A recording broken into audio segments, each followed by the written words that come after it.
What's going on, fragrance family? Welcome to the Rogue Dilly channel. I'm your host, Mark. Today we are taking a test drive, and I've tested out Alien Man here from the House of Mugler.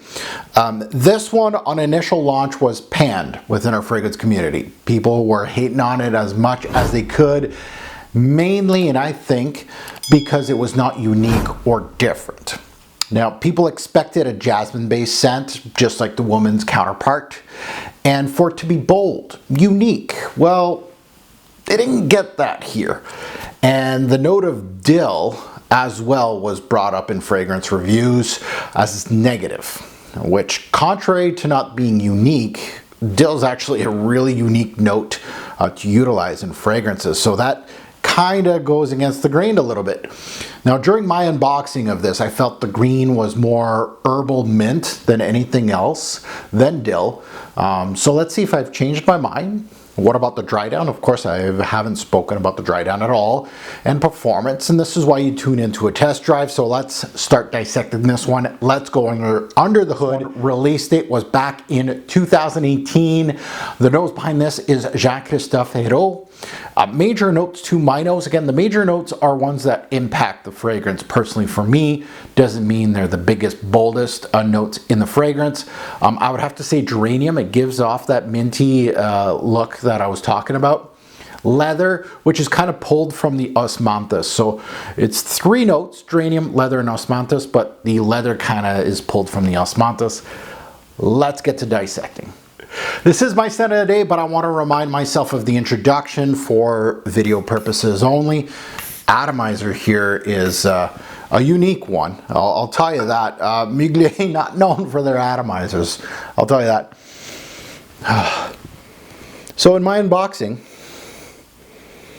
I said the opening smelled herbal, green, but it was more towards a minty fragrance than a dill one. And I stand by that assessment now. Since I've worn this for several days, this opening opens with herbal greens. I feel several of them, but the main one is a mint from a geranium note. The mint is herbal. It's not that uplifting. It does have some mentholated qualities here, but not as mentholated as you'd come to expect from a mint note, like a roadster, Mount Fresh, just to name a few. Mint can be very uplifting, transparent, watery, and mentholated, almost like a shock to the system. In here, no. Very grounded, actually a darker mint note. But it does the job. It's actually a pretty good mint note. Now, it's paired with that dill note. And when you do watch reviews, it seems dill is like the central theme. Like everybody's talking about this dill. It's not the main component in this scent, hardly at all. It is basically a secondary note. You can sense it. If you really want dill in a fragrance, and I don't know, it's an acquired taste, but I would say check out Eau de Lalique from the brand of course, Lalique. The dill in that fragrance is, you can't miss it. I mean, it's very transparent. It's actually not a bad fragrance for a dill-based fragrance. Here, the dill shows more of an herbal take. It really aids in this green theme than anything, but you're not going to smell like dill pickles. Now, there isn't a vinegar-like accord in here that would make you think dill pickles, but there's definitely like an acidic touch here that reminds me of kind of like hardwood flooring being polished with pine sol, but not as harsh or as, you know, you're looking for something that is unique and daring in this scent, and it definitely isn't at that portion, but you can feel that it has like an acidic quality, a little bit like pine sol. Once you're done cleaning the floors, picture this: someone goes around the house and shoots a bunch of Febreze in the house. That's a portion of this fragrance that I really dislike. The wood and the Febreze could be a combo of this. There's a crappy lavender note in here. Unfortunately, I hate to say it, but me and lavender notes don't work, and that's where I'm thinking Febreze. This lavender note does give out, you know, laundry detergent. You're gonna smell, to some it's fresh and clean, but for me it's very cheap instead of synthetic. I can't deal with bad lavenders, and this one has it. So it kind of makes me think of somebody just polishing wood and then Febrezing the house, and it really shocks the system a little bit in the opening for me. I mean, it really removes some of the the really good portions of this release, unfortunately. So in there, you got, of course, your lavender, and you got that cashmerean pairing together. So that's where I'm getting this woody, musky, Febreze, pine solly kind of thing. It really doesn't work. It's part of Alien Man that a lot of designers do have cashmerean and bad lavenders, and it just puts me into that space of like a bad Sephora designer release. It doesn't appeal to me. Some say shower gelish, yeah, soapy quality, but kind of worse. So it comes off clean, herbal, green, a little sweet, soapy, and some light woods. Now, paired with all of this, and this is where there's some positives here, the geranium's a very positive note in here. So is the anise, which is a strong secondary note. And I really enjoyed that note in the opening here, which really pairs well with, of course, the herbal touches and that geranium note. There's also a good amount of osmanthus here. Not the best osmanthus note. You know, I like when osmanthus gives me like an apricot-like smell. Love it, love it. Here it gives you a faint peachy quality, not very good, but mostly the floral aspects and the leathery components of osmanthus, which is going to give you more of a suede-like quality. And you're going to smell a lot of that in the back end of this fragrance in the dry down. So this opening, very busy, very complex, kind of unique, but at the same time, it really is, again, maybe named aptly. It's really an alien. Like it really wants to be different, but it stays safe. If you understand what I mean here, there's a lot of components. The bigger components are more safe, and the more interesting components are more muted, honestly. Going into the dry down of Alien Man, this fragrance just mellows. That's how it felt with all my wearings. I was looking for some heavy transitions, especially with the Amen DNA. You feel those transitions. Here with Alien Man, fairly linear scent. It didn't add much from the top. You'll lose some. You don't lose much either.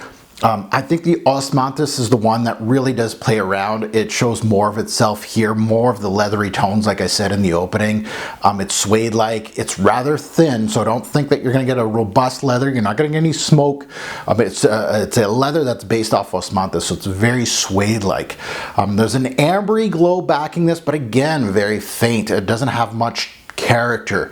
It's not that sweet. It does give this fragrance some sweetness, but again, it's not showing much personality to it. The lavender soapy laundry detergent quality amps up for me. And we all know I'm not a fan of that. I didn't like that. There is some woody aspects here, of course, from the cashmerean. Isn't really showing me anything as cedar wood or sandalwood. It's just basically a musky woody thing. The ending starts showing a plain white musk too. So there's a musky backbone here, but honestly, this is a True Blue aromatic fragrance. That's all it is. It's very thin. It's very much a fragrance that'll be a tweener. It does have some bulk to it that is very thinning, if that makes sense. So there's not much bulk to the back end of this release. Overall, Alien Man does go a little alien on me. I hate it, and I like some of it. I think many of us were looking for an alien, you know, the woman's top seller for the men's side of things. We were thinking maybe we're going to get a jasmine. Jasmine works well in men's fragrances, you know, unique, daring, bold jasmine. And this fragrance personally obviously flopped in that matter. There are some interesting parts in this, and they're there, here and there, but mostly it's being lost in a sea of designers. And I could see why that, you know, they really, I think the brand of Mugler was trying to build something upon, trying to get out of the Amen DNA and start something new in the men's aisle. That's why this got flankered up a couple times, but they started noticing that no one's buying this stuff. The mint in here is a hidden touch, but isn't good enough to be classified as a minty fragrance. The dill was the big subject here, and it fails to do anything really dilly. The cashmerean, the lavender, actually kill this fragrance for me. They're both not too good. Mugler has made some highly synthetic scents, and they make them work. That's their bread and butter. The Amen DNA is synthetic as hell, but it works. It just works, at least for certain people. And unfortunately here, it didn't work. The highly synthetic parts were, at least for my personal opinion and my nose, did not work. So now let's get into Seasons, Day, Night, Versatility, and Performance. We'll start off with Seasons. I feel like this DNA is great as a tweener, fall, spring. I feel the green aspects, the floral aspects all work well in the spring, but in the fall at the same time. You know, the weather fluctuates, and I think this is where this fragrance will shine. Day or night, you could go either way, but I feel like this is more of a daytime casual wear scent than anything else. Versatility, average. I don't see anything, you know, holding it back, or I feel it's not really a dressing up fragrance. Not that Mugler has any real dress up fragrances. Maybe Mugler Cologne, that one's pretty good for that. Performance, the performance on this one, you know what? It's kind of an alien. You know, out of 7 days, I'll be honest, like there's 1 or 2 days that this thing performed really well, like really well. And I was like, okay, that's a Mugler release, right? It really was bombastic. But 80% of the time, longevity was only 7 to 9 hours. Now I'm saying that lightly, only is pretty good, 7 to 9 hours. But getting 10 plus with this fragrance was interesting that I got a few of those. So obviously I need some more testing, but 7 to 9 hours for the most part. And the projection, again, same thing. Some days this thing radiated, but most days it didn't. It was more of an average release. It really, you know, it radiates the first couple hours and then it's more of a skin scent that people have to come closer to you. So performance was an average performance, a good performance, right? So my final thoughts of Alien Man before it goes into the vault for a full-fledged review. Alien Man, I think Mugler fanboys and fragrance heads like myself thought that this was going to be the, you know, the male counterpart of the bestseller. A little daring, a little different, but we were presented with something a little more safe. There's some heavy synthetics in this set, and Mugler is known for those synthetics, and it's part of their charm. But this backbone smells a little cheap. There's some interesting parts. Now that I wore it more, I think this fragrance is going to be a grower. The more that you wear it, the more you'll enjoy those small parts. Again, it's not groundbreaking, doesn't change the game in the fragrance game, and a lot of people wanted this thing to change the game a little bit. It's a little mediocre, honestly, but it does have some shining moments here and there. One thing to note with this scent, I did get a compliment during one of those days that this felt like it was bombastic. So that's a good sign for a designer fragrance. That's what you want if you're into that kind of thing. For me, I took the compliment and walked away saying, what does this person know? Just kidding. Just kidding. Oh, pump the brakes on that one. Yeah, overall, I don't hate it. I don't love it. And it's more on the hate side, like the Richter scale is kind of like, it's okay. Like if I didn't have this collection behind me, would this be my, no. Probably wouldn't purchase it personally. But now that I'm stuck with it, I will definitely wear it more, give it as many chances as I can. And at this moment, there's some good and there's some bad. Now that I'm done with Alien Man, time for you to hit us up in the comments below. What do you think of it? Looking forward to reading your comments. Actually, if you're at the end of this video and you like this fragrance and you have smelt the flankers, the other two, I haven't really looked at them, but yeah, if you got that experience, let me know and other people know. The other two are discounted for really, really cheap. And I feel like snatching them both up, not on the power of this fragrance review that it's really that good, but I might want to get the trio and just see what the other ones are to offer. I think this was kind of built as a stepping stone to the flankers that would have added additions to them. So we'll see. I do want to hear those or see those comments if you can. And as always, a great pour fragrance will make a lasting impression. Choose your scent wisely. Thanks for watching, YouTube. Have a good one.